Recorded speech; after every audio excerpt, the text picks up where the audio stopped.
Today, I'll guide you through adding bones in Moho.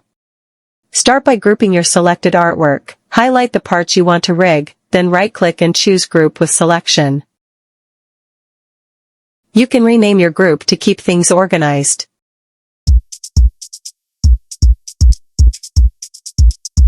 Highlight the parts you want to rig, then right-click and choose Convert to Bone.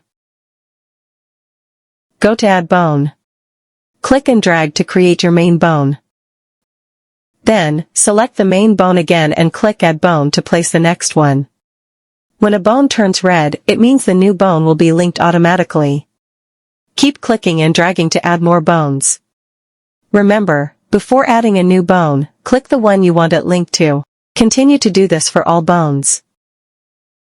Keep clicking and dragging to add more bones.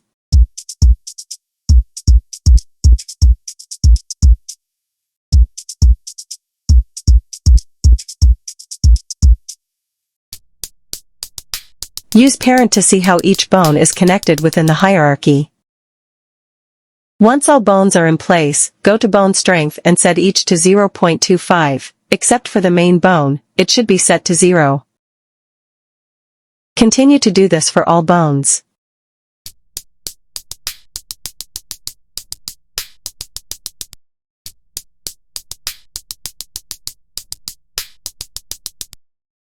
Now it is the time to make the bones flexible.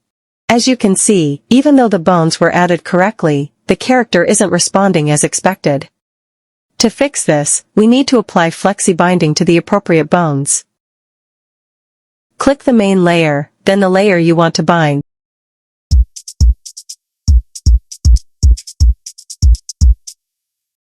Select the corresponding bone, go to Bone Select, and choose Use Selected Bones for flexi binding. Continue to do this for all bones. Select the corresponding bone, go to Bone Select, and choose Use Selected Bones for flexi binding. Now that we've completed the setup, let's test the rig to make sure everything works as expected. Click on the main bone layer, then choose Manipulate Bones, and test each bone individually. If everything looks good and moves correctly, great job! If you followed along this far, thank you so much for watching. Don't forget to like, subscribe, and share this video to support the channel. Be sure to check out the next tutorial, and feel free to leave a comment with what you'd like to see or any questions you have. Please subscribe. Thank you.